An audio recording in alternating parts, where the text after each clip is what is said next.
Up to now, we have not groomed politicians that feel it is okay for me to do so. We have not seen politicians that said, I'm coming into politics to change the lives of people for the better. I did not plan to be a politician, but I grew up from a family that are politicians. My father was a civil servant. He was the chief security advisor to the late premier of northern Nigeria. So I woke up seeing the Sardona in my house. I woke up seeing the ministers in our house. But that did not tilt my thinking towards being a politician, because I lost my father at a very young age. He was assassinated with the premier of northern Nigeria. So I lost him when I was only 10 years old, and so I grew up without a father. But I grew up with his brother, who believed in women education. His brother believed that women have to go to school. And at that time, 1966, women don't go to school in the north. If you send your child past primary, be viewed as they are not a believer in Islam. But my uncle thought my father left 6 children, 5 girls, 1 boy, and he has 9 children, 1 boy, 8 girls, and he cannot just keep these girls at home. He has to send them to school. So my uncle sent us to school, and all of us, 6 plus 9, none of us had gone beyond university level. We have all gone to school. So he made us to believe that we can be the man that he didn't have. I was a teacher at Essence International School, teaching health education that time. And then my uncle, the brother of my father, was contesting to be the governor of Kaduna State, the late Gavalere. He was contesting for governorship. And then I served in what we call the strategy committee. I didn't go out to campaign, but I was in the strategy office trying to look at the governor's speech, trying to see what he would say, what appeals to the people, how does he address the women, So we were there strategizing on seeing what campaign messages we give out to the people, so that my uncle's team would be different from the normal, just vote for me, just vote for me.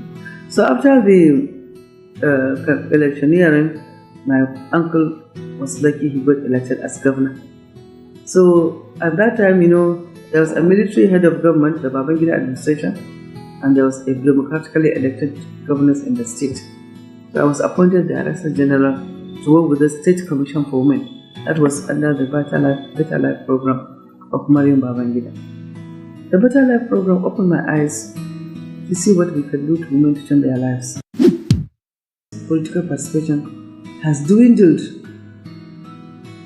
between what we saw in 1992 and what we are seeing now. In fact, some people said, when I say this, it's kind of too raw, but I feel women fare better in a military environment. The military recognizes the value of women more than the politicians. I always believe that Allah in His infinite mercy created us, the 2 genders, male and female. And because He did that, there's a purpose for doing that, and everybody has a role. And that role should not be diminished because one gender feels that they are stronger and they should be more active than the other one. What we are seeing in Nigeria, it is very, very sad.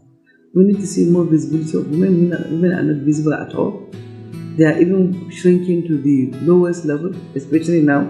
I don't know why it is happening, but the men are becoming more gender insensitive and they are not creating space for women. And because women are not adequately or economically empowered when it comes to election to seek for election, the men are taking advantage. Women don't get contracts. They don't give them women contract. If they give contract, maybe they give you contract 200,000, 300, while some man will get 200 million. So that disparity is making women not to actively participate in politics. But we are not giving up. We will still continue. No matter what it is, we will not let it go. We will not let them take over. We will still continue to participate and we will still continue to be more relevant. Women have 3 or 4 constituencies. A man have only 1 constituency. The first constituency is her family. When the family are not supportive, that's a problem. And that's what we saw in the early politicians, whereby women went into prostitution. That's the way they call it. The moment you start to go into public life, you are called a prostitute. They call you names. And then any man can come to you and say, they want to sleep with you. That's a big challenge. If you don't sleep with them, if you don't give in, then you have a stumbling block of the way you move forward.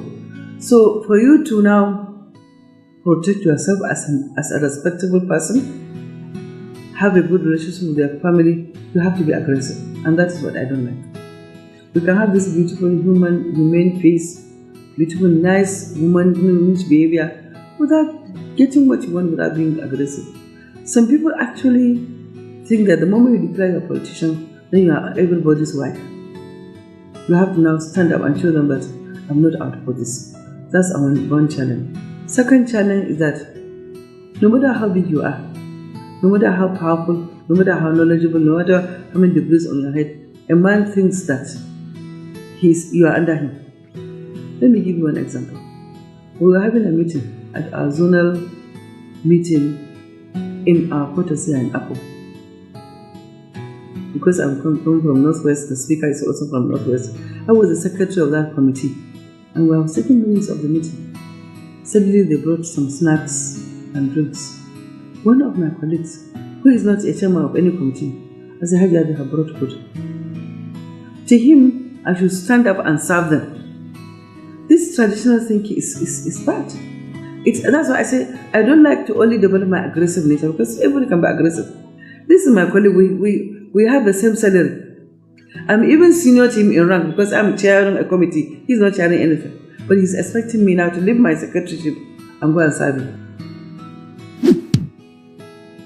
In fact, they are doing a lot to make sure that women don't come. The last conventions that we had in APC and PDP, only one woman. Is that not crazy? Not because the women didn't contest. They did. They don't want to hear anything about women. APC, one woman leader. PDP, one woman leader. Only. It's not fair. And then there's something that they did wrong.